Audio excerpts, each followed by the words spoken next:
Hello and welcome to another episode of the V Gains podcast. And welcome to my guest, Jon Venus, the first guest on my podcast. And I asked you yesterday for your questions, and I got so many great questions in which we will dive into today because Jon Venus, a lot of things are happening in his life right now. So, hey, how are you doing?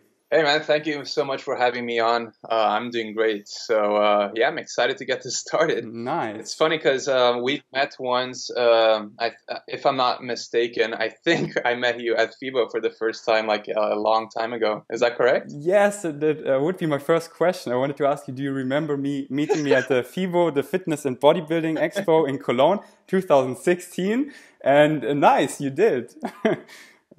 Yes, yeah. I definitely remember that. Nice. Yeah, we had a chat for a while, and yeah, I definitely remember. So it's so cool to see that, all these years later, you're now also an influencer and doing amazing things. So congratulations on all your success. Thank you, and thank you for inspiring me to get inspired and now inspire others. It's just a great cycle. And the second question I have, because I follow you for such a long time, and when I started following you, my English wasn't so good as it is now. And I want to ask you, how did you learn such a fluent English? Because when I first found you, I thought you're a native English speaker, but then I found out, hey, he's from Norway, so it's probably his second language. So how did you learn such a good English? Wow, that's a great question. I've never been asked that before.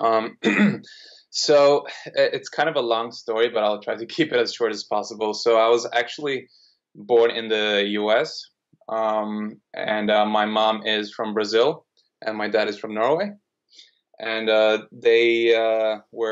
dad was studying in the US when they had me. And once I was born, they moved away from the country after like 1 month to Norway. And we basically lived in Europe, and actually we lived in Europe for about 3 years, and then we moved to Brazil for about 7, and then back to the States for a couple of years. But it was from the transition from moving from Brazil when I was like 7 or 8 years old back to the US for the first time since I was born. That's when I had to learn English. And I guess it was just living that 1 or 2 years or however long I was living there for at the age of 8 or 9 or whatever. That's when I kind of learned English kind of like fluently. And yeah, after that, I kind of just kept it up and, kept watching English films. And after that, we moved to Norway, which they also teach English in school. So I was able to keep it up there. And then, but I didn't really progress because, I was kind of like ahead of people in Norway in terms of my English because I just moved from the US.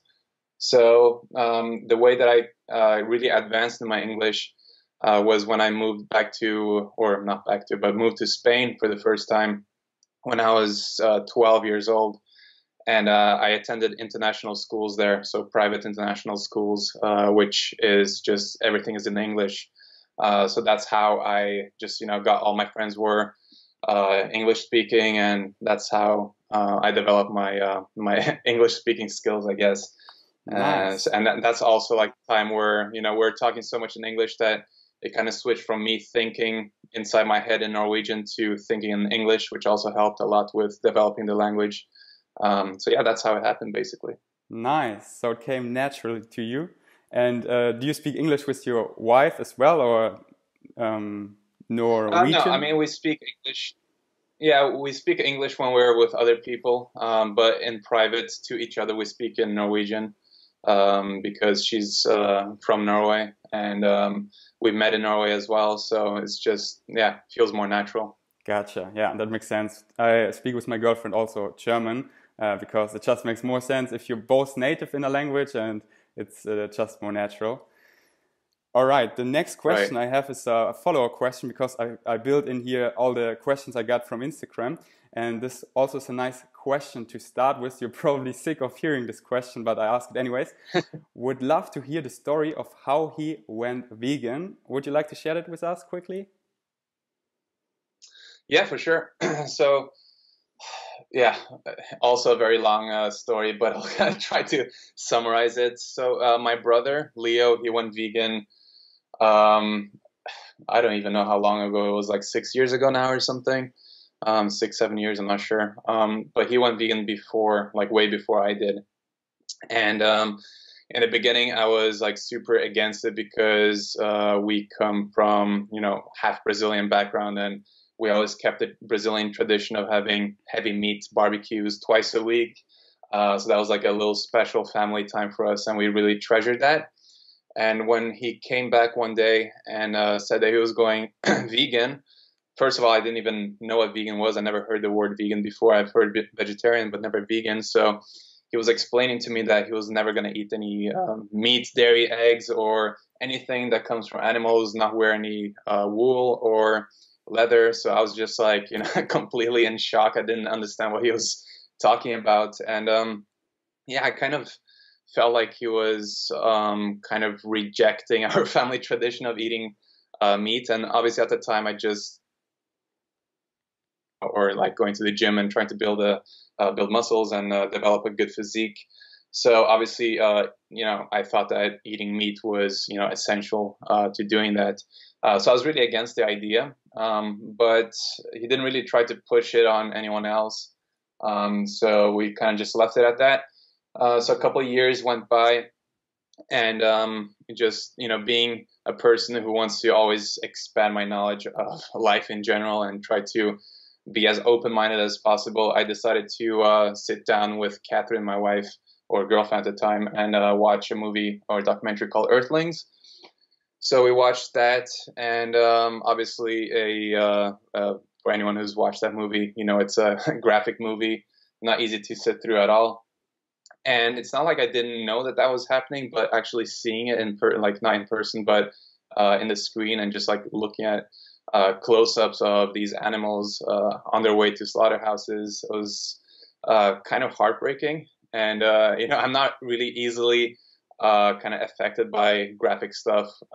So like, if you just showed me someone just like chopping up someone's like an animal's leg, I wouldn't get affected. But what affected me was just like the close-ups of, for example, the pig's eyes, and you could see their emotions and the stress and everything like that. So I got like a big kind of like surge of empathy from watching that movie. And we just sat there after the movie was done, and I kind of just looked at the ceiling, just wondering, what the hell do I do now? Is there a way around this, or how can I kind of like, prevent this from happening in my own life? So we kind of looked at each other and discussed it a little bit, and we just decided to go vegan right there and then. Obviously, like, we didn't know if we were going to stick to it, but we decided that we had to at least try and explore a different way of living that didn't contribute to these practices that we just saw in the film. So yeah, the next day, I just had one last tub of Ben & Jerry's cookie dough ice cream, and I was ready to go vegan. So yeah, I've been vegan ever since. Nice. Yeah, together it's often easier, and it's just so much nicer if your environment also changes and you're a close one. So that's a good start. And yeah, absolutely. I don't think I would be able to. I mean, I don't even know if I would watch that movie if it wasn't for Catherine either, because it's not like I would seek out these graphic documentaries on my own. So definitely it made it a lot easier. And obviously to talk to someone that just experienced what you just saw is really helpful, and kind of gets you out of your own head, and you get second opinions, and you also realize that that person is also thinking the same thing as you, and you open up about it and make decisions together. So it was really cool. So how long have you been vegan now? Yeah, just over 3 years now. Oh, nice. And your brother, how is he doing? He's still studying medicine, is that correct? Yeah, he's on his last year of med school right now. So nice. He's he has a lot of stuff going on, and he's getting quite a lot of traction in the medical community, or the plant-based medical community. So he's doing a good job spreading the kind of like the more health based message, and kind of like trying to educate other med students and professors on the topic, because unfortunately in the medical industry it's all about pharmaceuticals, and that's what he wants to kind of like tackle and change and educate other people to look at, preventative ways of treating disease through nutrition rather than just medicating everyone and treating the side effects. So he's doing a great job. Yeah, that is so important, because our plant-based doctors, which we have now, they're so great, but they're getting old and we need new generations, and that's his job. So we need more of them, and that's really great. Sure. And your family, that's another follow-up question. Is his family vegan too? Yeah. So the funny thing is that I was like, my family went plant-based, so almost vegan. Kind of like they ate completely vegan for the weekdays, and then they had the precious Brazilian barbecues at the weekend. So they kind of ate a whole food plant-based diet on the weekdays, and then they had steaks and I don't know, chicken hearts and whatever they decided to grill on Saturday, and then some seafood grill on Sunday. So that started like probably a year before I decided to go vegan. So I was they actually went more vegan or like plant-based way before I decided to look into the lifestyle. And at the exact time that I switched over and decided to, jump on, to a plant-based diet, they made a full switch as well. So it was exactly the same time. So they've been vegan for 3 years as well. Oh, wow. So everyone in my family is actually vegan now. And my sister was the last one to switch to a vegan diet, but she's been vegan a year now as well. So that's awesome. What a great support, because that is a really common question I get, because people wake up, they see a documentary, they want to change, but their family is not vegan and often really not supporting them and holding them back and have all these stereotypes and myths in their head. So that's really great that you have such a supportive environment and that you did the change together. Because I remember when I went vegan, my family wasn't so supportive. Now it changed. But yeah, that's great. I would love that my family is completely vegan too, but I have no doubt it's someday. But that's really great to hear. Yeah, that makes me super happy, because I see it in your videos that you're doing vegan barbecues with your whole family, and like, nice, his whole family vegan, and that's so great to hear. All right, now. Yeah, definitely. Yeah, sorry, go ahead. No, you go ahead, because I want to switch the topic. But yeah, no, I think it's a lot of people struggle with this, especially younger people who are maybe in their teens or around 18 years old, or if they're still living with their parents. And I get this question a lot via email about how to convince their parents to go vegan. And I'm super lucky to have the support system that I have, and to have open-minded parents that are willing to listen to the information, willing to watch the documentaries, and willing to have discussions around it. Unfortunately, most people don't have that support system, and it's not because their parents are not supportive of them, but it's more, it's a social conditioning that society has been through, and it's so hard to break away, especially when you're older, like our parents are. So it's definitely not an easy task to do, and I wish I had the answer to a solution for this, but the truth is, like, every family is different, everyone is different, everyone reacts to different things, and kind of like some people just don't really care about their health. Some people don't really feel empathy for animals. So it's like, it's hard to find which method works for each individual person. But it doesn't mean that you shouldn't try. But it's just about being. I think it's important just to be open-minded and not come from an aggressive place, and just try to inform and educate, and at least get them to understand that you're making the best choice for yourself, and get them to accept that you're doing what you think is best for your own health and for the well-being of the planet and the animals. So exactly, yeah, that's what I always recommend. Inform yourself, that you can debunk all the stereotypes and myths they're coming to you, because mostly they're just worried about you. And if you have the information, because it's all on your side, you just need to get educated about it. And once you're educated, and just don't preach, but I always recommend just lead by example. And then at the beginning, they might dislike it, and then you just debunk all the questions they have, and they see, hey, he or she's doing well, she thrives, and then they get curious, vegan curious. So just inform yourself, because if you don't inform yourself, then you don't know what you're doing, and you get those stereotypes, and then you're like, oh, they're probably right. But so that's so crucial to, and all the information is out there. You just need to grab it, get educated, lead by example, and then your environment has no choice basically but to either accept it or go away. And then mostly, if they care, they become vegan curious. And yeah, that's but in the beginning it can be really tough for Yeah, it's so hard in the beginning, and that's where people get frustrated because you're so passionate about the environment or animal welfare or health that it's hard to keep your cool when people are throwing these kind of like uneducated statements at you and myths and whatnot. So it's hard to keep your cool, and I guess it's kind of like you have to really practice patience and really try to be as patient as possible and not be aggressive, because obviously being aggressive is just not the way to go. It just never works in my experience, at least. So yeah, leading by example is definitely the way to go, but it's very challenging. And I think it's a skill that you have to develop throughout the years. Yes. Okay. Let's switch the topic, because you're becoming a daddy soon. You and your girlfriend, I mean your wife, you're getting a baby soon, I think in a month or so, right? Yeah, like 6-7 weeks, more or less, yeah. And I got a couple of follow-up questions on that. And the first one is, do you already know if it will be a girl or a boy?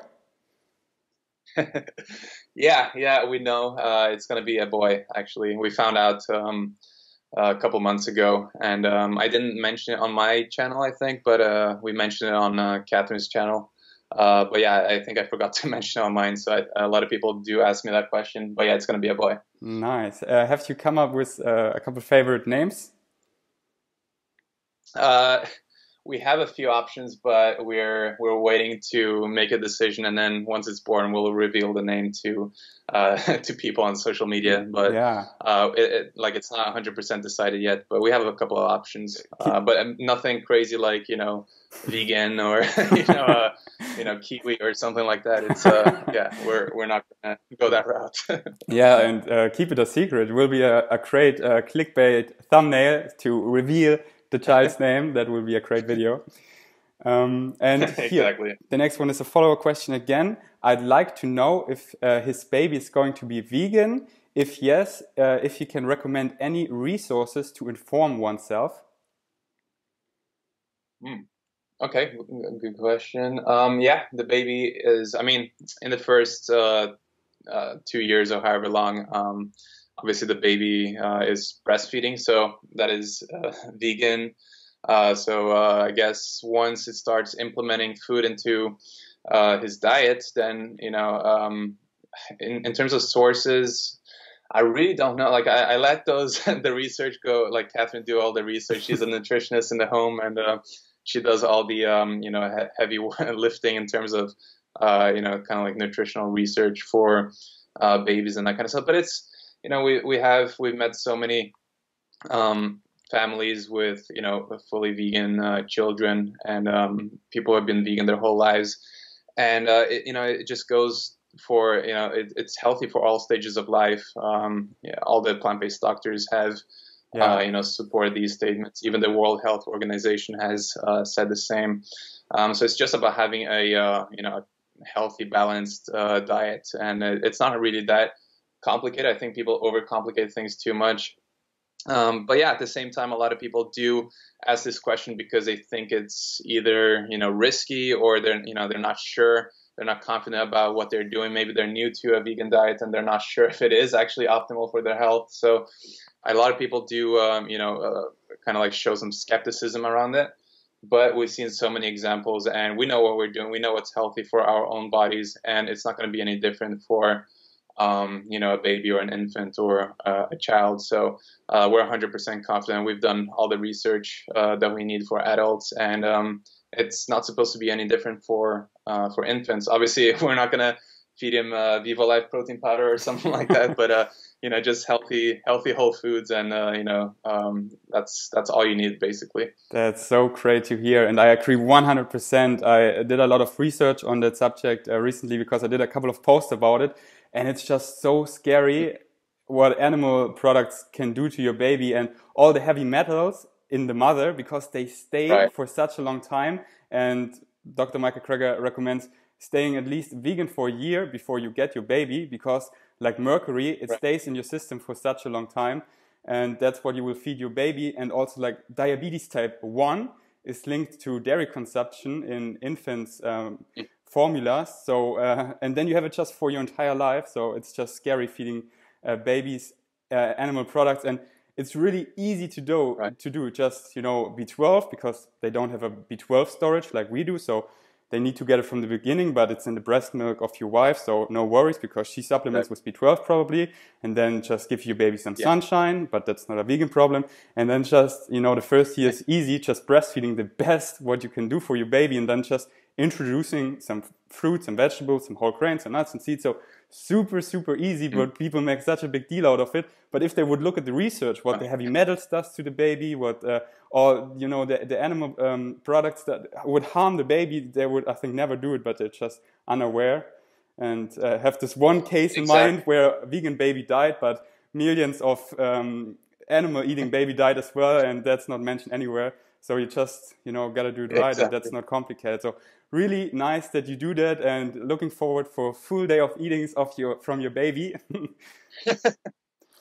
And yeah, me too. I'm looking forward to it. It's kind of funny that, you know, a lot of people that are skeptical, they criticize us for, you know, not giving our baby a choice of whether or not to be vegan. But, you know, it's kind of the opposite. Like, you should give your baby or your child a choice if he wants to eat things that are proven to be unhealthy. So obviously, like, as a parent, you're going to do what you think is best for your baby's health. So with all the research behind us, it's a no-brainer. Yeah, so I mean, not going to be a problem whatsoever. I mean, the other side is questionable. I mean, is it reasonable that your baby dies because you undercook a burger? Is it reasonable that you feed your baby dairy products and they might get diabetes type 1 for the rest of their life? So that's so not reasonable. But feeding them plant foods have no downsides, but only so that is the best choice, to just keep them healthy, and then they can decide later on. You just explain everything to them, and then they can make a conscious decision. But yeah. And the question continues, and why he wants to get in the best shape of his life by the time his baby is born. I mean, the baby doesn't really care how shredded he is. That's funny. Yeah, no, I think that was just because, you know, I kind of fell off track a little bit with nutrition and stuff.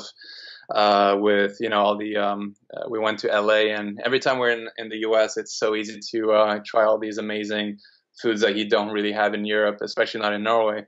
So yeah, that was, I kind of like, you know, I was starting to develop, you know, what a lot of people would call a dad bod, and you know, everyone was, you know, telling me, oh, don't worry, you know, this is completely normal.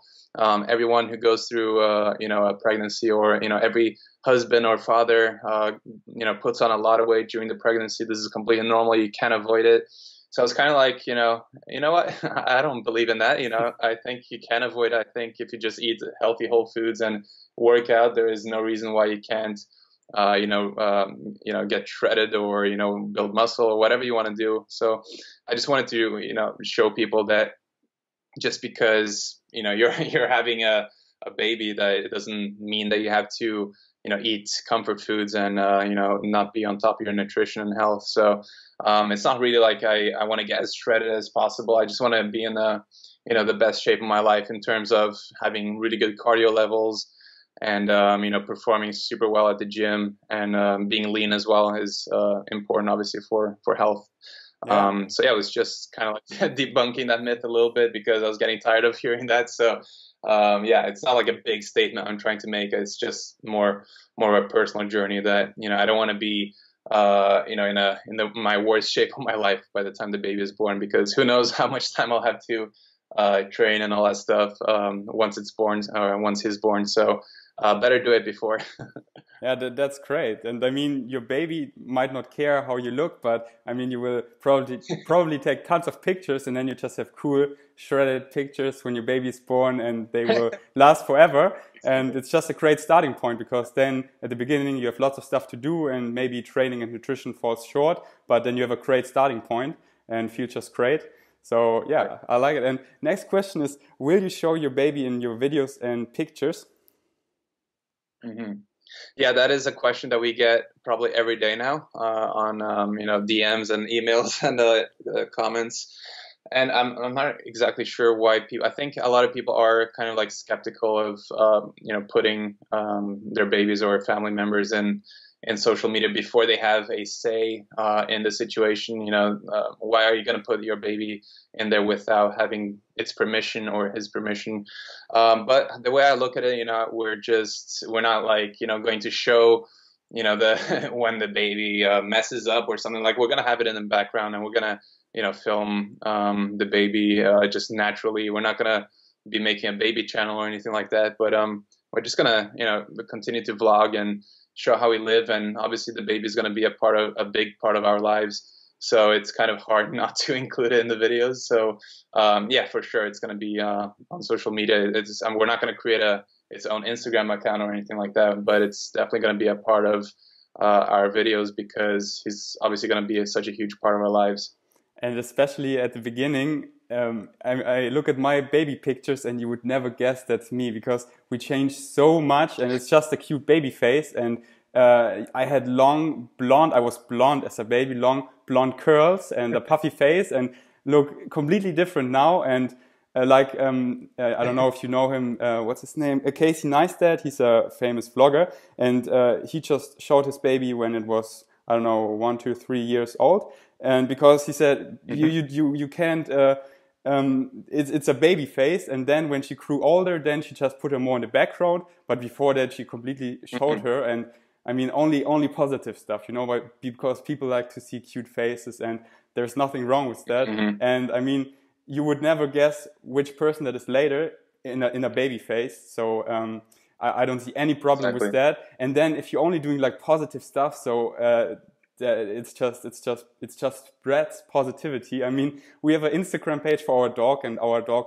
didn't decide, but we just said to ourselves, hey, lots of people want to see it, and we don't want to overflow our channels with that. And as long as we only put out positive stuff, and then it only spreads compassion and positivity, so there's nothing wrong with that. And yeah, so I really like it, and I look forward to see that all documented, and how that experience is. So yeah, that will be fun. Yeah, for sure. I mean, we're just trying to spread a positive message and try to show how to live a happy and healthy lifestyle. And obviously, as a family, though, we're becoming a family now, so we can't really. It's kind of impossible to avoid including the baby. But I think it's important that some people kind of just show that it's possible to live be fit if you have a family, and be healthy. And it's also important to show that your baby or your kids can also be healthy, and you don't have to feed it Oreos and chips and fries and all that stuff. So I think it's a good example for everyone who wants to adopt a healthy and happy lifestyle. So yeah, I think it's going to be all good. Debunking all those myths like, oh, when I get a baby, I need a real job, and I don't have a life anymore, and I can't work out anymore. All these excuses people just make, but I have no doubt you will show it. No, you still work out, you're still healthy, you're still traveling the world, you do it together with your baby, and you're just having a great time. And yeah, it doesn't limit you, it just gives you even more in your life. But you still can do all the stuff you're doing now. Exactly. I'm not saying it's not going to be a challenge. Like, we have no idea. Obviously, we have never had a kid before, so we don't know what we're in for. At least I don't, because none of my friends have kids either, apart from, 1 or 2. So it's kind of hard to know how it's going to be. But for sure, like, I'm 100% confident that we're going to have our lives enhanced rather than limited by, having a kid. I'm really looking forward to it.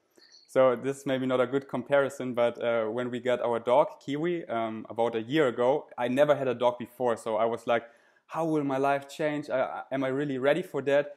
And it just changed so beautifully. I still have all the time I have, just more abundance, more love in my life. And I got the most stuff done since we have her, the most successful, everything with her together. It's just no limitation, but just having more. And that wasn't what I expected, so I love it. It turned out so great, and it keeps my life even more balanced, that I go out more often and my skin gets better and all that stuff. So it's just a great cycle. Of course, it's not a comparison to a baby, but I think it's kind of similar in a sense that yeah, I think so. Yeah. All right, so I would like to switch now from baby to training, and a question you're probably sick of hearing too, but I got it anyways, and I want to ask you. I'd like to know how and when Jon got into weightlifting. Would you like to share that with us? Yeah, so I got into weightlifting.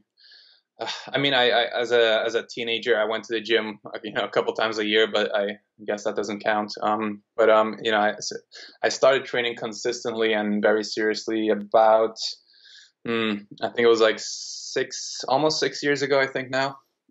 And yeah, the way that I started doing it was Catherine, my girlfriend at the time, was already into the gym and she lifted weights and that kind of stuff. So I always wanted to be muscular and, look like a superhero. Even as a kid, I was always like flexing in all my pictures. And, I was always like naturally kind of, muscular for not having ever touched any weights or anything. So I kind of like started experimenting a little bit, and I saw a lot of rapid muscle growth, and I just got so motivated, and I just decided to continue ever since. So I just watched different influencers online, kind of like fitness people, and some of them inspired me a lot. I think the person that inspired me the most to try to achieve the best kind of like physique or get in the best shape possible was a guy called Greg Plitt.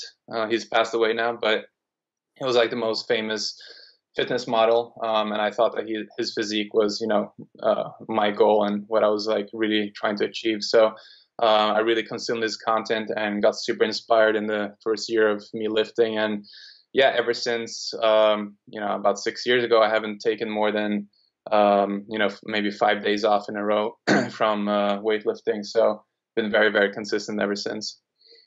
Nice. Yeah. Similar. My story is similar, but I was super skinny, so the opposite of you at the beginning, and I had to look so hard into the research, eat like crazy, and just train, starting to get educated about training everything, because I just seem to not put any muscle on at all, and now I still look super muscular. But if you see my transformation pictures, I was so skinny, right. And yeah, that's why a lot of people also can relate with me.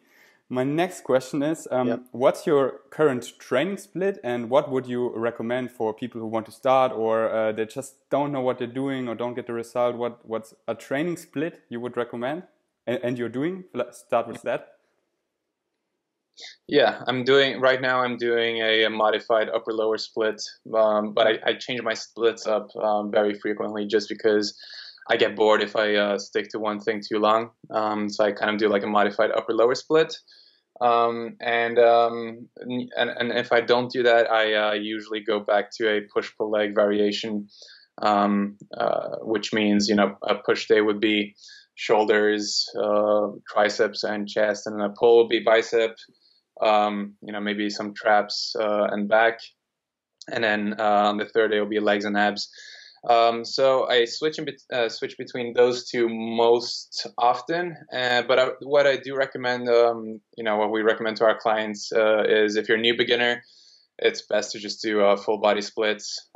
So maybe like 3 times a week, full body, or if you want to train like 5 times a week, maybe a upper lower split plus a full body split will be a good option. Or if you're more advanced and you want to increase your training volume, I would definitely go for an upper lower or push pull leg split as well. And it might be confusing for people who don't know what these splits mean, but yeah, it's pretty simple. If you're new to the gym and you don't know what you're doing, you definitely want to go for a full body split.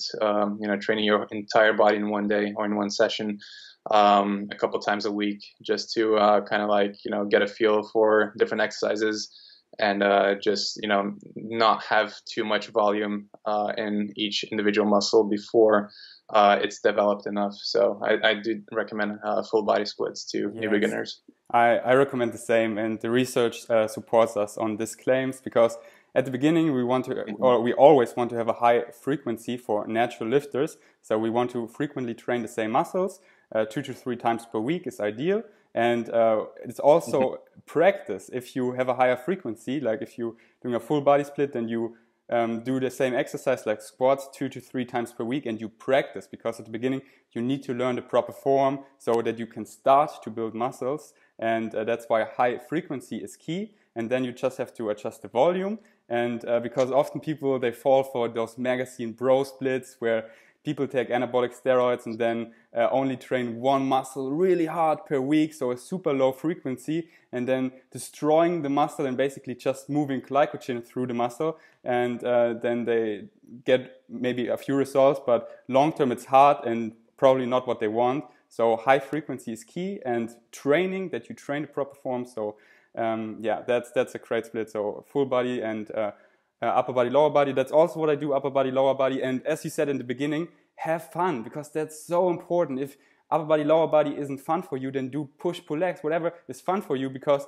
that will make such a big effect, because you enjoy it and you push yourself hard and you actually set a good muscle stimulus. So having fun is so important. But I really enjoy the upper body, lower body split. It's just, I basically never want to go back to push, pull legs, because, you know, when you do a push training, you do a push exercise, you're strong at the beginning, and then at the next push exercise, to get good performance, you need to rest for such a long time, and you're pumped up. And if you would do a pull exercise, you're completely ready. You know what I mean? If you train antagonistically, like push, pull, push, pull.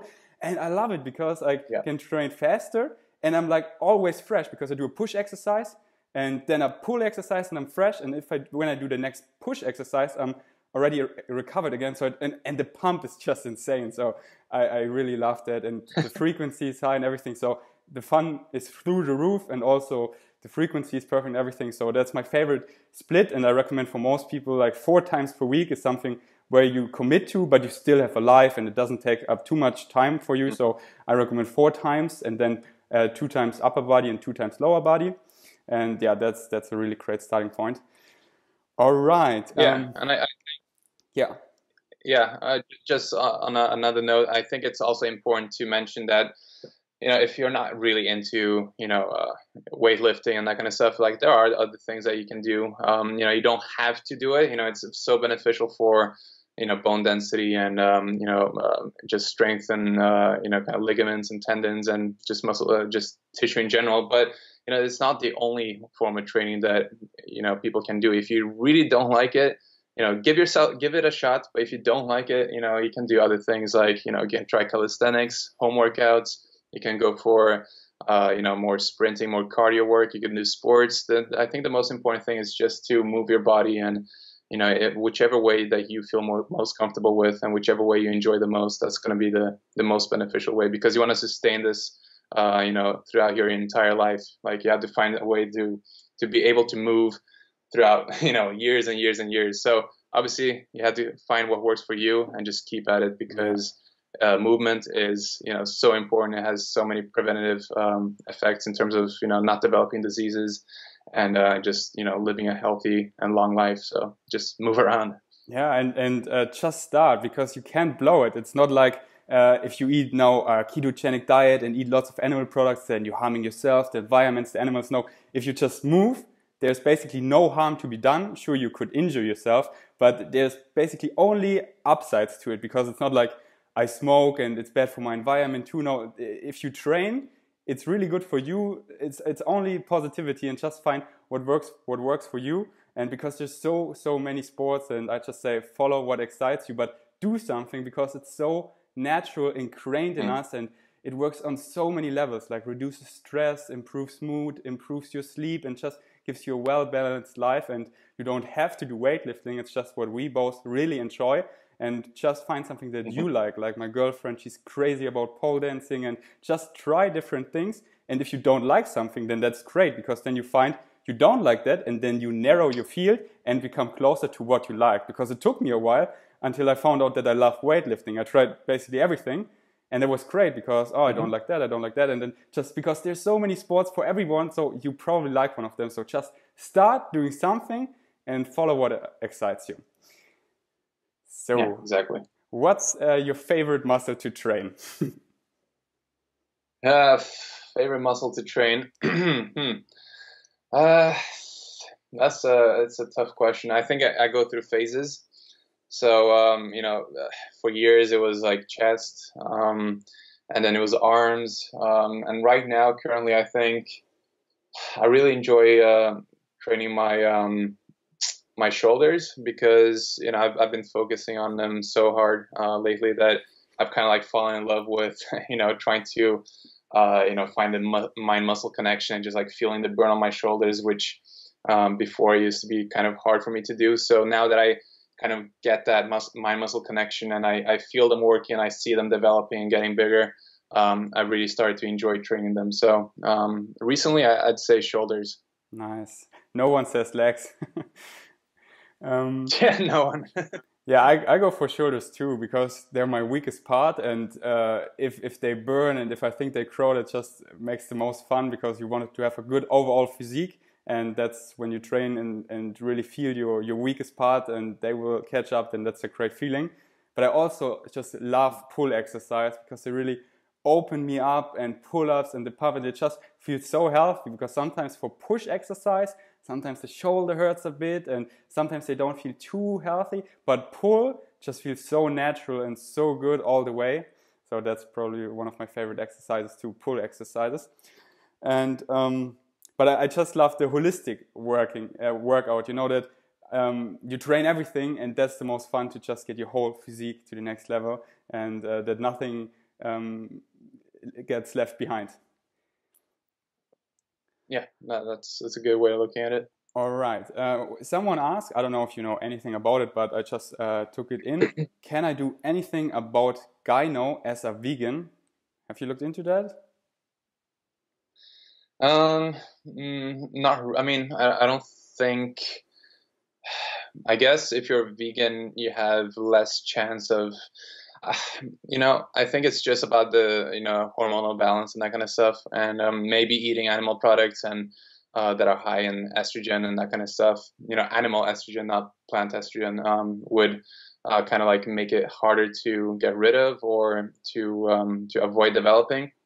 But I think once you develop gyno, it's kind of hard to get rid of it completely. I think it can shrink to a level where it's not as noticeable, but I'm not sure if you can get rid of it completely. Have you looked into it? Because I get that question quite a lot, but I just I don't know if it's that useful because I don't know. I don't think you can do that much about it. So.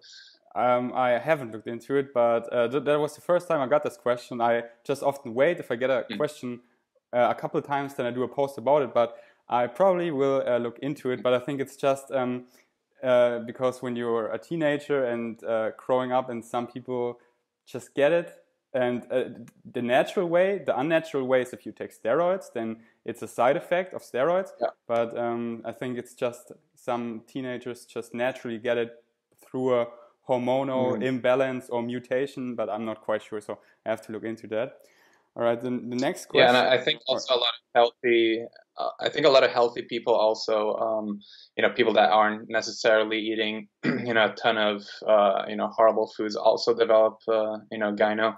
And I think a lot of people also misunderstand what gyno is. A lot of people think that just because someone has more puffy nipples, that it's automatically means that it's gyno, but it definitely is. There is a big difference between someone who has just a bit more puffy nipples than someone who has like a very hard lump of tissue inside their nipples, which is what gyno is. So yeah, it's also one of the biggest misunderstandings that I see online is everyone's saying that everyone has gyno, but it's definitely not the case. Like some people just have puffier nipples than others. So the best recommendation: ditch the animal products which are loaded with estrogen and hormones, because that's probably the reason that messes up with your hormonal balance and give you gyno. And at least it stops, you're getting all these estrogen on all these hormones from animal products. And when I wasn't vegan, when I was a teenager, I ate tons of cheese, and I just had, bitch tits, or however you want to call them, like really boobs, and I was really ashamed of that. I didn't go to the beach without a shirt, so I didn't feel so comfortable. And as soon as I turned vegan, now I have a great chest. So now I love it. So yeah, ditch the animal products. Okay. Yeah, and don't take steroids. Yeah, and don't take steroids. I mean, if you look into the side effects, I mean, everyone considers at one point, oh, should I take steroids? But please look into it. And if you look at the side effects, it's so not worth it. And it's, yeah. Mm-hmm. So next question is about breathing. It's a long question. I quickly, how should we breathe during exercises? Depths of breath, hold the breath for some, in versus out, eccentric versus concentric. Does it change depending on each exercise you do, squats versus bench versus deadlift, etc.? Do you have any recommendation for breathing during exercises? Yeah, I mean, I think people, that's one of the things that people overthink a little bit too much. It really doesn't matter as long as you're getting enough oxygen into your muscles and, you're breathing you don't have to be aware of it unless you're trying to target your abs in particular. Maybe, exhaling on the contractions is going to give you a much deeper contraction. But in terms of other muscles, I don't think there is much of a difference. Like, as long as you're breathing and, taking deep breaths throughout the workout, I don't think you should worry about, timing your breath on the eccentric or concentric or anything like that. I think it's just about just not, trying not to hold your breath when you're, doing the exercise. A lot of people, when they're trying to push a lot of weights, they just hold their breath and they become red as a tomato in the face. So yeah, just avoid that. Just, keep breathing is the only thing you should worry about. Yes. Yeah. Just keep breathing. And I only use a breathing technique for a couple of the compound movements, but that's how you would naturally do it. Like for the squat, when you started, you breathe in and then you go down, and when I go up, I breathe out. But that just comes so natural to you, because the other way around, it just wouldn't make sense. Like breathing out when you go down. No, it's just exactly. Yeah, you will do it automatically. So just don't focus on it. Focus on your form and keeping everything tight. And yeah, just don't hold your breath for the entire time, but you will notice. Okay. What pre-workout do you take, if any, and also do you take any BCAAs? What's the best form of that to take? Is another follow-up question I got for you. So I don't take any pre-workout supplements, but I do take, some black coffee or something. Sometimes if I'm not feeling, super into it, or if I'm having a lazy day, I'll have some black coffee. But that's about it. And also as a pre-workout or intra-workout, I'll have, the BCAAs from Viva Life, which not because you need BCAAs to, as a pre-workout or anything like that, but the BCAAs that I take from Viva Life have, a lot of electrolytes from, freeze-dried coconut water and different things. So that really helps you just, stay hydrated. And also it just gives you a little bit of a psychological boost to just, sip on something, just BCAAs, while you're training, kind of like, makes you feel a bit more of a beast. The placebo but apart from that, I don't really take it. Yeah, the placebo is so powerful. And I mean, at least, so if it wouldn't have any upside, they taste delicious. So it's like a soda, like a healthy soda. So it's just a nice, I really like the flavor. But yeah, as you said, it's not needed. And do you go to the gym on an empty stomach, or do you breakfast usually before you train? Yeah, so normally in the past, I'd say year or 6 months, at least I've been training fasted most of the time. And it used to be that I couldn't do that before. So when I started lifting, maybe the first 3 years, it was impossible for me to go lifting in the morning because I would feel weak. I wouldn't be able to, bench the same weight that I would in the evening or nights. So, I think it's just about getting used to something new. So in the beginning, when I started training fasted, I was like super weak and I didn't feel a good pump. I wasn't, feeling the workouts. I was kind of demotivated, but, after a couple of weeks, you kind of get used to it and your body adjusts, and, there is really no difference once you've done it a while. But in terms of, benefits and what's better and what's worse, I think it's just, once again, about finding what works best for your personal life. And if you're not a big eater in the morning and you find yourself having more time to work out in the morning, then, you know, skip the breakfast and just train and then have the breakfast afterwards if that's what suits your schedule the most. And on the other hand, if you prefer working out at night and you feel much more like a beast and you just, you know, you can't really find any time to work out in the morning, just do it at night. Doesn't really matter. It's not going to have a significant difference. Like some studies show that you can maybe, you know, target or, you know, burn a tiny little bit more fat if you're fasted.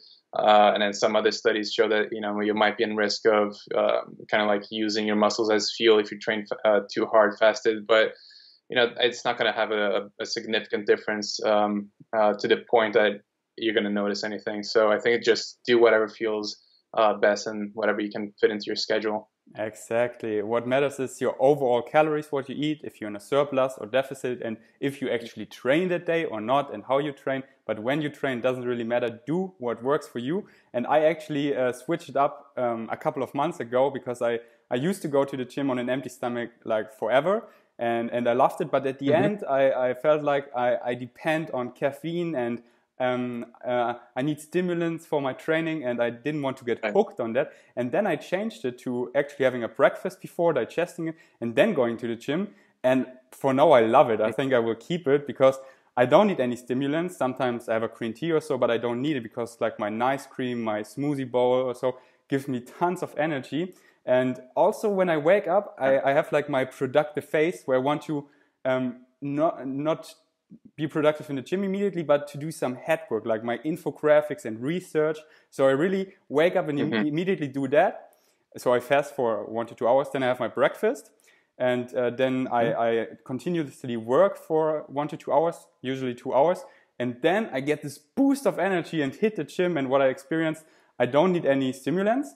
And I have energy until the end of my training, because on an empty stomach, sometimes at the end, like you get undercarved, you know, and you're like, oh no, at the end of your leg training, like core, should I train core now? Oh, I'm so undercarved. And what I experienced, I just have energy throughout my training. So right now, I love it this way. But yeah, just find out what works for you and stick with that. And if I have an early appointment or something, then I also go before that on an empty stomach. So I just do it how it fits into my schedule. But because I was at a point like, oh, it's wrong to go to the gym before you eat something. But no, it's great too. Just find what works for you. And right now I really enjoy this way.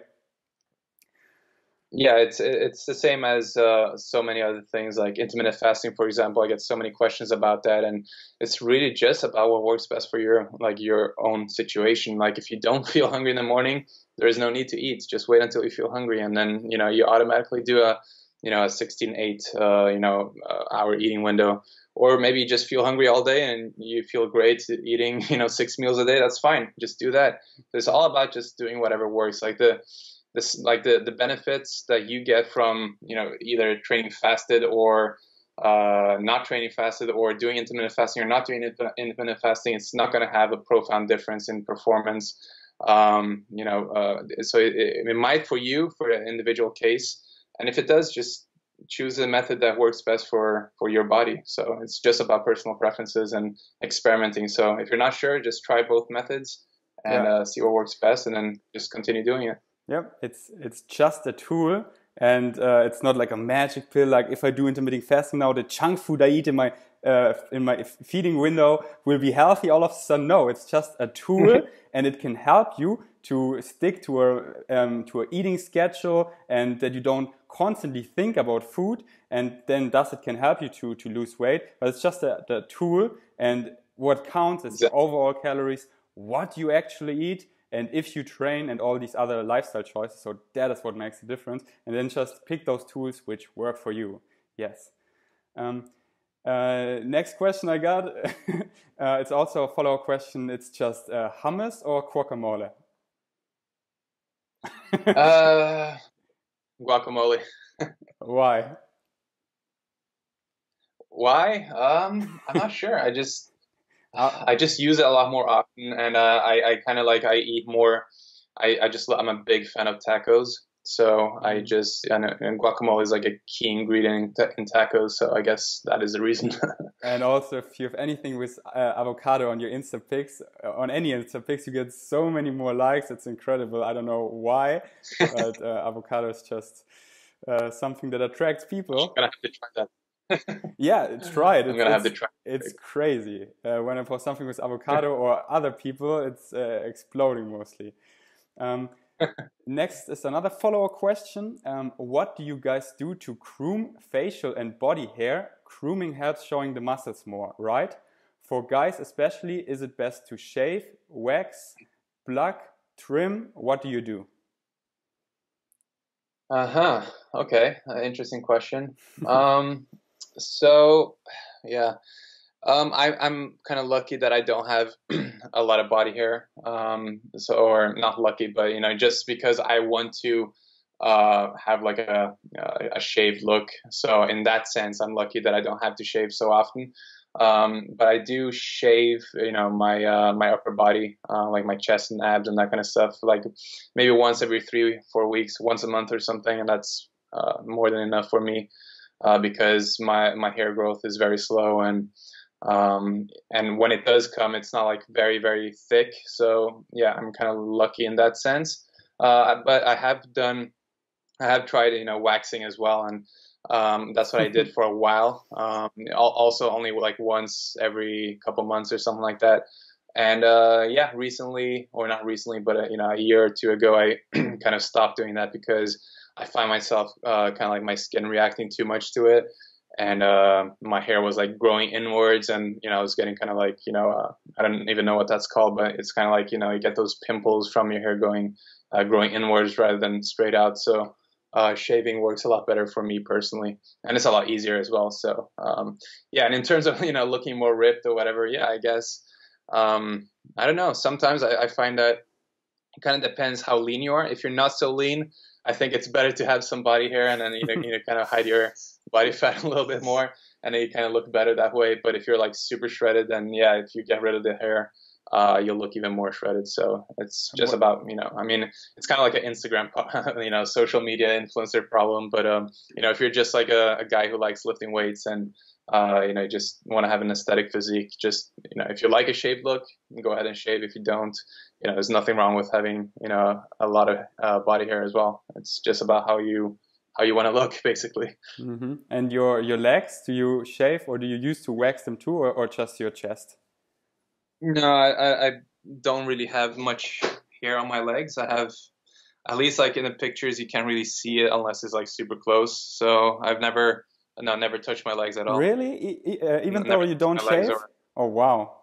Oh, yeah, never arms or legs or anything like that. I'm the other way around. Like I have zero chest or ab hair, so I don't need to shave or do anything. It's just naturally Oh yeah. hairless. But my legs, they're just long hair. But when I was in Thailand last winter, I Hmm. just waxed them because in Germany it's so expensive, and there it was so cheap. And I thought, like, for the experience, why not? They will grow back.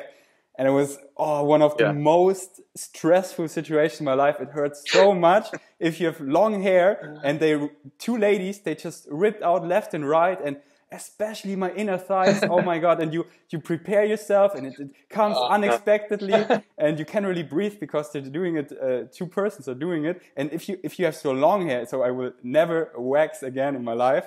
Probably easier with short hairs, but with long, oh my gosh. And I felt like a ripped chicken afterwards. My skin was so red and I was shaking. So that was not a good experience. But since that, because after the swelling went away and the redness, I loved the feeling of because I had such hairy legs, and it just felt so good and looked so much better. So now I just shave them with an electric trimmer, and I just do it Right. once per week or so. And I just enjoy the feeling. And I think it looks better, so that's something I stick to. And for my chest, I'm just lucky in this sense because I don't like having hair there, so there's just no hair. And what about your beard? Do you grow a good beard? Because I've never seen you with a beard. You always shave. Yeah, no, there is definitely a reason why I don't have a beard, and that is because I have horrible beard growth. And I used to have this joke with my friends that I kind of like I was waiting for my mustache to come. You know, that's when I'll become a real man. And you know, I'm still waiting. You know, it's almost here, but I think I'll have to wait 1 or 2 more years for me to have a full beard. We'll see. But yeah, I have like patchy growth. I don't like I have a goatee, I guess, but that's about it.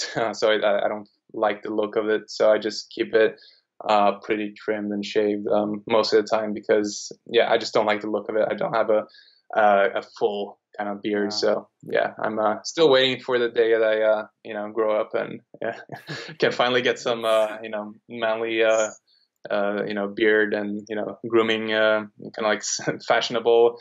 It's kind of sad because I've always like, I'm so glad that we're living in 2018 because how before it was like you had to have a mustache if you're a man. Like everyone, all the soldiers, everyone was like, they were all walking around with mustaches. If I was born in that era, I would be bullied, and no one would want to be my friend because I would not be able to grow a mustache. So I'm just thankful that we're living in this day and age. We probably can blame veganism for reducing our biological age, because I have the same problem. My beard isn't thick, and I would love to have a beard because it's just I think it looks nice on so many people, and it hides some pimples and some spots, so that's great.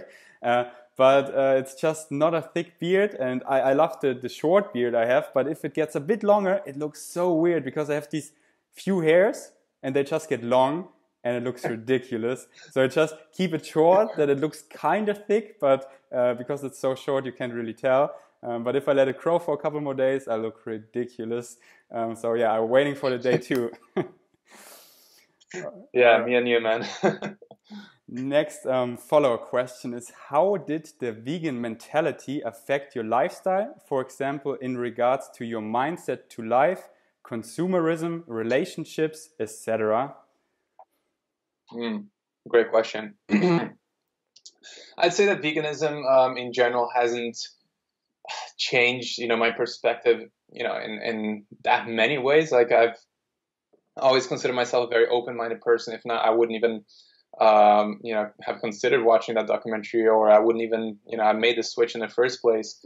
And I've always been tried to be at least very empathetic towards other humans and other ways of living, cultures, and that is partly because of my upbringing in childhood, where I was moving constantly from country to country and changing schools like 15 times or something. So I always had to reintegrate to new cultures and new social settings and just adapt and survive, basically. So I think just having that experience from such a young age already kind of made me more open-minded than I would otherwise have been. So I think in terms of that kind of, in terms of open-mindedness itself, I don't think just going vegan has made a change, but I've heard so many people that have experienced a change in, open-mindedness, and, they've also experienced a lot of kind of a different kind of point of view, like in terms of not trusting what everyone tells you. So that's also another thing that a lot of people experience, just not taking information as truth all the time, just doing your own research, being a critical thinker, trying to come up with your own theories and conclusions rather than just listening to someone and just saying, okay, I'll do that just because someone told me to.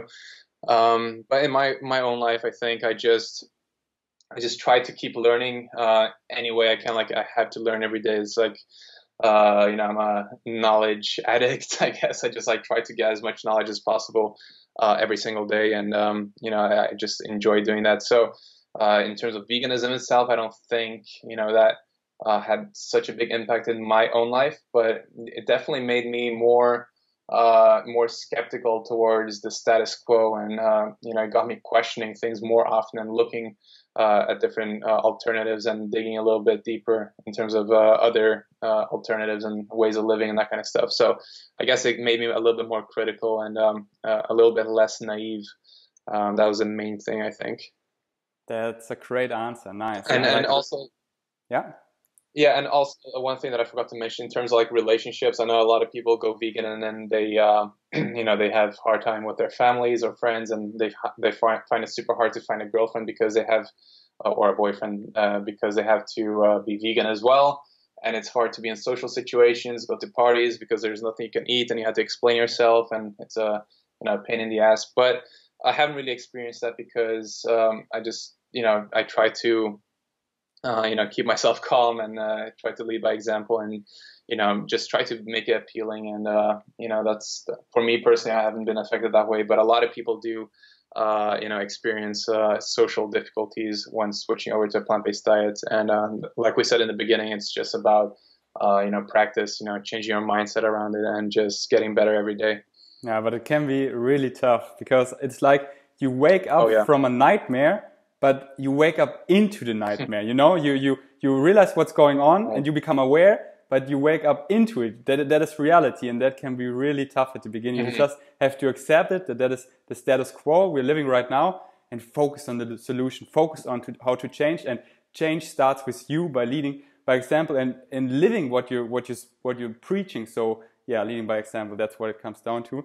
And yeah, well said. So we're coming to the end of the podcast, and at the end I want to ask my guests always these 3 questions. I hope you're ready for them. Let's start with the first one. What scares you? What scares me? Okay. I guess what scares me the most is, not being able to use my talents and strengths to impact enough lives or make a significant change in the world. So basically failing at making the world a better place. I guess that is my biggest fear. And it's not like I'm super scared or, thinking about it all the time, but I really don't have many fears, but I guess that would be a small fear of mine for sure. Yeah, and that's a great one because you can use it as a motivation. That's how I do it. Just eager to do more. Right. Nice, I like it. And next one is best advice you've ever received. Could be from any source, a friend, where you read something or heard something. Wow. Yeah, best advice I've ever gotten. That is a very tough question. Yeah, unfortunately, like in my position right now, it's kind of challenging because I'm the one trying constantly giving advice and trying to help other people, and then oftentimes you just you don't really meet people or hang out with people who are doing the opposite. So I don't spend a lot of time being the student in social situations. But in terms of books and information online, sure, I've gotten a ton of advice and that kind of stuff, but I just can't seem to think of one, piece of advice that I can give you right now. I guess there's so many small different, pieces of information that I constantly get that I just, it's hard for me to answer that. Okay, no problem. And maybe one you can think of right now, not the best you've ever received, but one you recently received and it might change your life in some way or just improved your life quality, something small. You know what? This has made me realize that I need more people advising me on things. Okay, yeah, that's the key, finding the balance between input and output. That we constantly learn and teach others. That's the balance. Because at the beginning, I think for me, I've focused. I guess the biggest advice I can say I've gotten is more business related, because I've been focusing a lot on business in the last year or so. So I guess making the being yourself is the best. Being as transparent and as honest as possible is the best way to get people to either enjoy, follow you, or it goes the same with business to be interested in whatever you have to sell or the product that you're trying to help them with, whether it's a t-shirt, a supplement, or an online training program. It's all about honesty and transparency and just being yourself 100% and not trying to exaggerate things and being trying to portray yourself as a more of an expert than you actually are. Just being real and being human, I think it's probably the best advice I've ever gotten. And it's not something that I haven't really practiced before that, but it was a good confirmation to get. And I can't really tell you the source because I've read too many books in the last couple of years. So I can't remember which one it was, but I guess that is a good advice.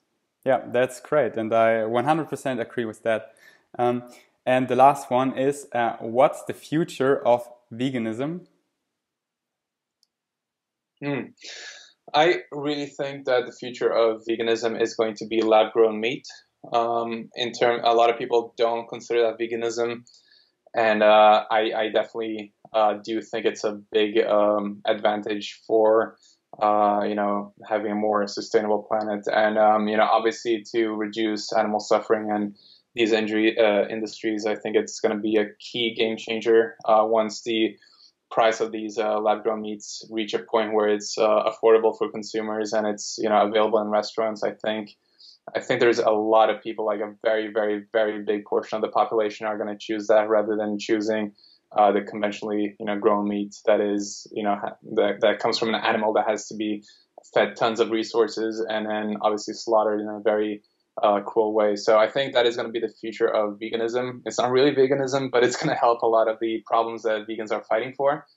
And that is I think I'm putting my money on lab-grown meat for sure. Yeah, I think so too. I think it will be a big step towards this direction, and then at a point we don't need it anymore because we make the connection and we know that we get everything from plants and we discover the taste. But it's a quick solution which completely drastically brings down animal suffering. Of course, there's still animals involved, but if you look at the numbers, I don't want to butcher it, but what was it? I think from 70 billion farmed animal down to 10,000 worldwide, 10,000 only, and we don't need to kill them. We only need their stem cells, and then in a petri dish we can reproduce them. And they're working already that we don't need to involve an animal at all. That we cut the animal out completely.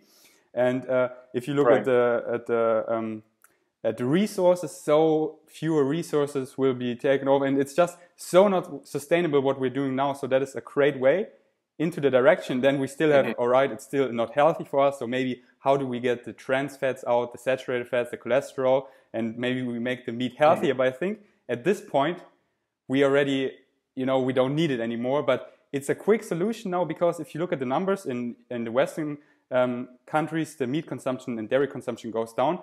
But in the third world countries, like in India, it goes up rapidly. And we need to stop this maniac that's going on by cultured meat. I think that's a great quick solution which drastically reduces animal suffering, sustainability, and then I think I have no doubt that we will be at a point, because I think we are reaching critical mass in a matter of years, and it's just incredible. I've been vegan now for almost 5 years, and when I started compared to now, it's such a different world. And I know I have a distorted perspective on reality because I see it from my own eyes, but so many things, so many stars go vegan. If you look at the revenue of the companies, dairy goes down, plant milk goes up like crazy, and it's just that people get information themselves, and in an age of information, I butchered that quote. What was this? In an age of information, not knowing is ignorance is a choice. And now I think people, they want to know. They are curious. As I said, they follow my graphics, and they want to know. They want to know what's behind it. And if everyone truly knows, I think almost no one will support this industry anymore. And it's just critical mass is coming soon. So I'm really optimistic about that. Yeah.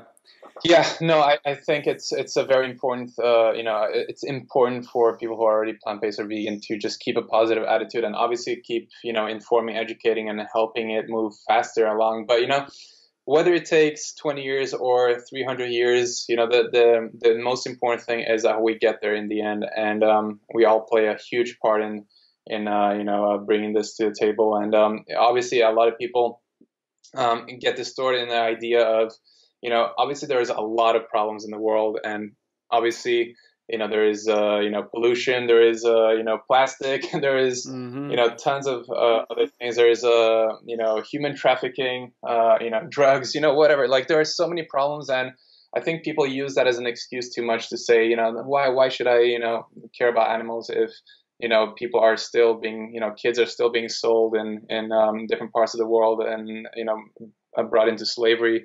Why should I, focus on eating plants rather than donating, X amount of money per month to, I don't know, the Red Cross or whatever, But I think it's important to realize like the direct impact things have. Like, of course, it's important to, try to recycle, try to use as little plastic as possible, try to decrease the level of consumerism and the amount of material stuff into your life to become so that we can become a more sustainable species. But in terms of direct impact, like there is little like there's a lot. There is not much. I mean, that you can do that is going to be as beneficial as because you can donate money to a charity once a month, but remember that you're eating like 3 to 6 times every single day, and what you put into your system, what you put into your mouth every single day will have an impact. And when you times that by 7 billion people, that's going to have probably, I don't think there is anything else that will have a bigger impact on this world right now. So definitely something to look into. Definitely not something to ignore just because there are loads of other problems in this planet. Yes, we should focus on all of them, but focus on something that you can really have a big impact on. And eating is obviously something that you do a lot. So definitely look into that. Yes. Veganism doesn't solve everything, but it is the elephant in the room. It is the biggest thing we directly have a huge impact on. And that is the most urgent starting point. Factory farming is the elephant in the room. If you watch like a documentary like Cowspiracy, and if you see like the resources that go into that compared to like palm oil or plastic or CO2 greenhouse gas from traffic and cars, it's no comparison whatsoever. So it's really the elephant in the room, and people are just unaware, but they're waking up, and we're doing a great part in that, inspiring lots of people. And who knows, we talk to this people and this people and this, and one of them probably reaches 11 million people somewhere. So you never know what an impact you can have. It's just incredible. So that was really great. I enjoyed it so much. Thank you. We just covered lots of great topics, and I hope you liked it too. And where can people find you?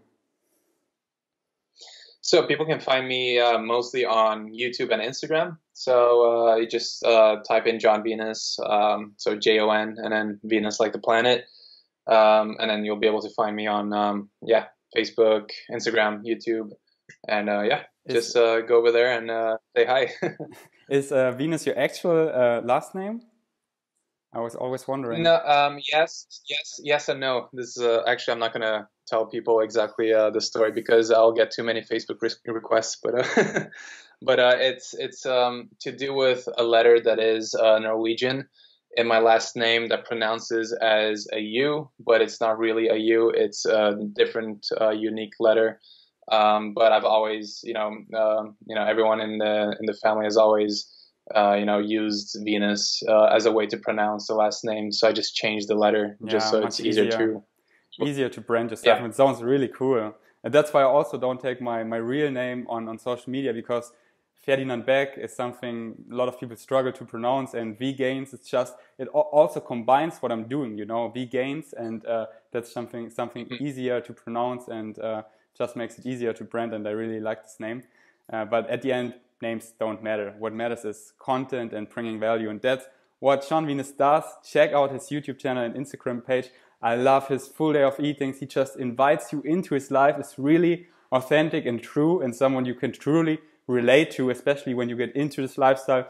Make sure he has so many great videos, so many hundreds of full days of eating. You will never get out of great ideas what to eat.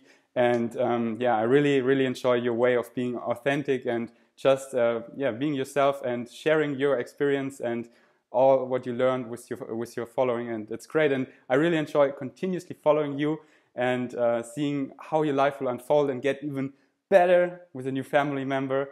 And I'm really proud to be another Vivo Life ambassador, and you're doing a great job with them. And my goal is to get all Vivo Life ambassadors on this podcast, just because they're all so cool, and I've no doubt they will be on here soon.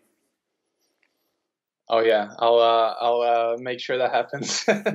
That's awesome. No, I really appreciate you having me on the podcast, and I think it's a great thing to for people to get into, because there needs to be more long format interviews where people can really get the information that they need, because there is a limit to how much information you can put in one Instagram post or one video.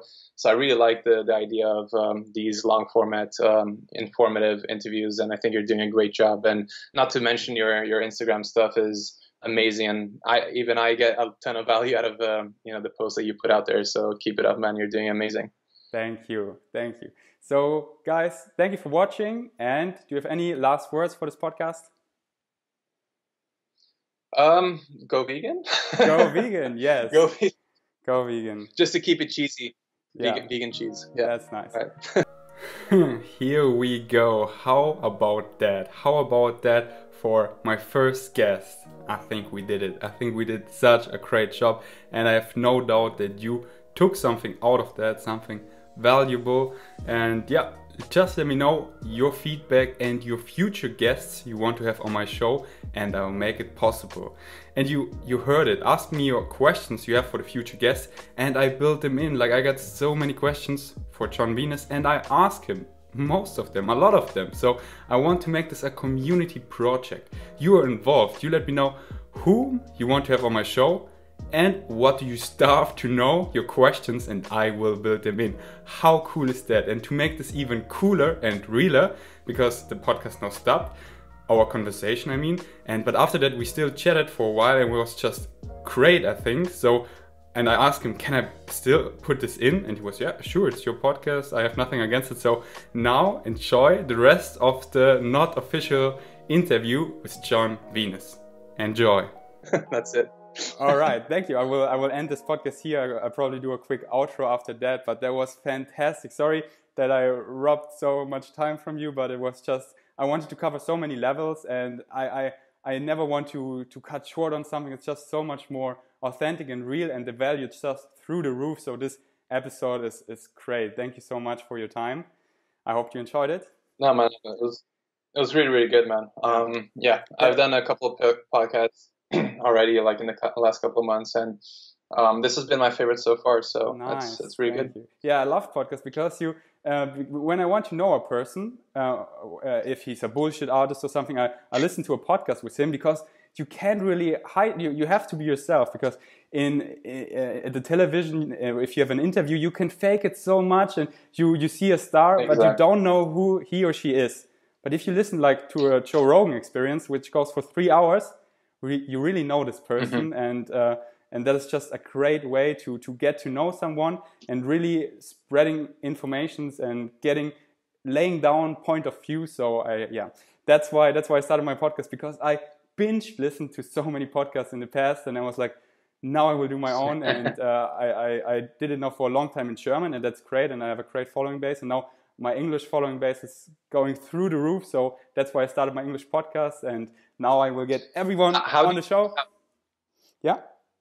How do you keep track of the podcast, like followers and stuff? Because I can see, like in iTunes, for example, do they give you like a number, or how does that work? Because obviously other people can't see how many views or how many listens or downloads, or I don't know. Yeah, you have a host, your podcast host, which stores your podcast in terms of space, and then you have an RSS mm-hmm. feed, which you just then they get access to, like iTunes, Stitcher, Spotify, and on your host, like I use SoundCloud, you can see the stats, and then you see from all the third-party apps how many overall listens you got, and you see like statistics with graphs and everything, and it's great. So I started this podcast, and I was like, okay, probably 50 people are listening, but from the beginning, over 500 people started listening to it, and now I'm almost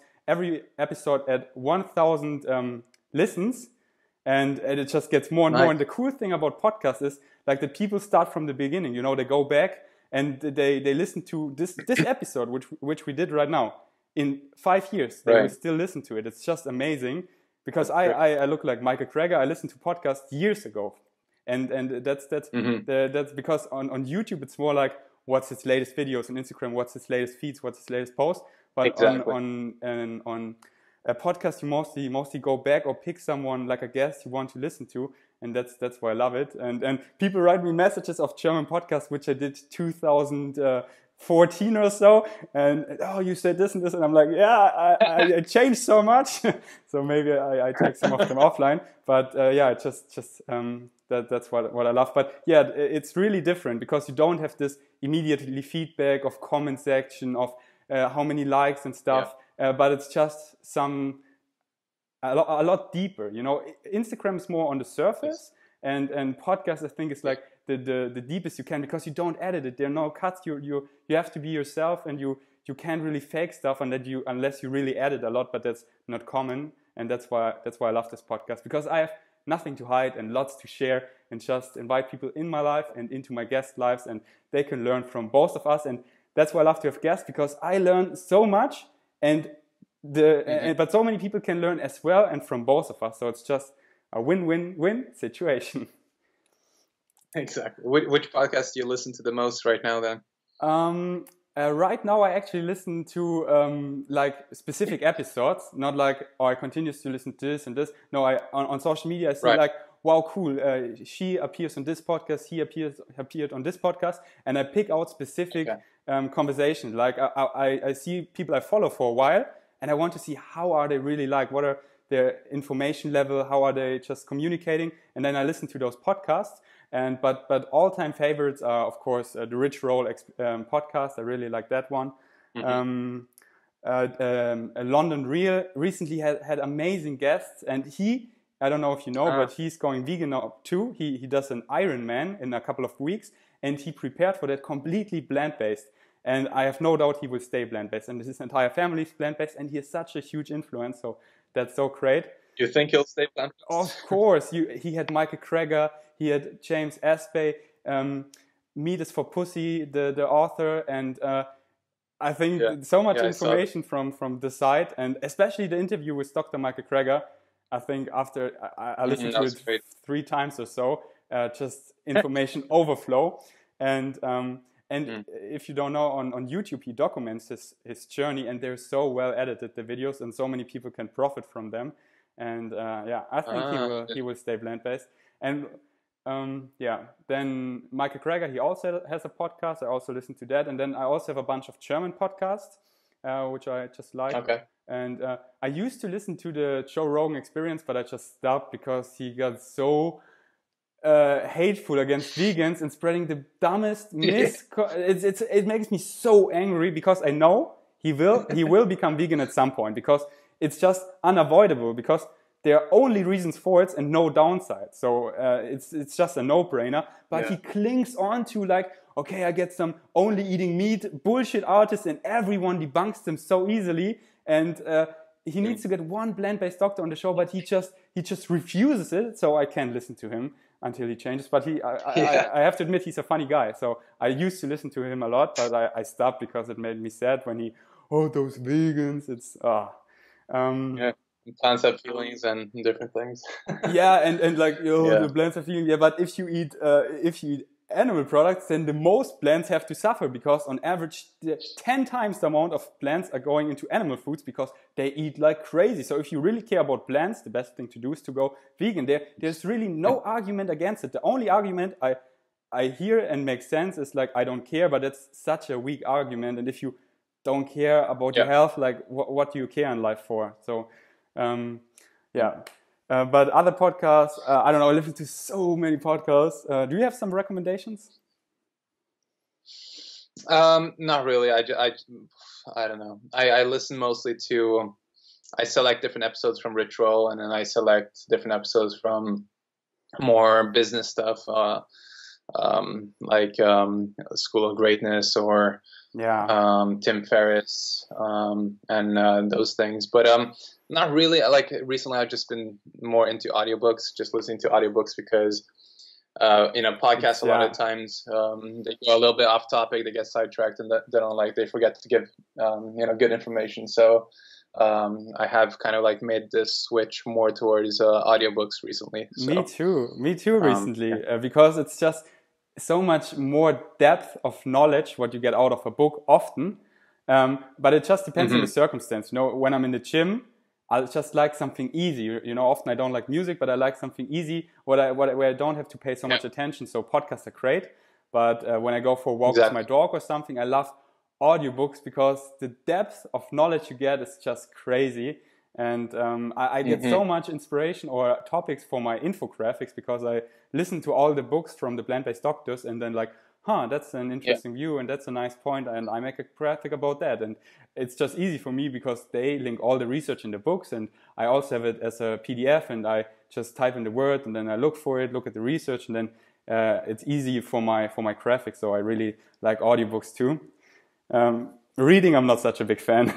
I like to read, but when you listen to audiobook, you can do 2 things at once and just get more done, you know, or just walk outside, which feels so good, and get it in. And and you have to be in front of the screen anyway so often. So I try to limit that. And if I would also read in front of something, that's at some point just too much.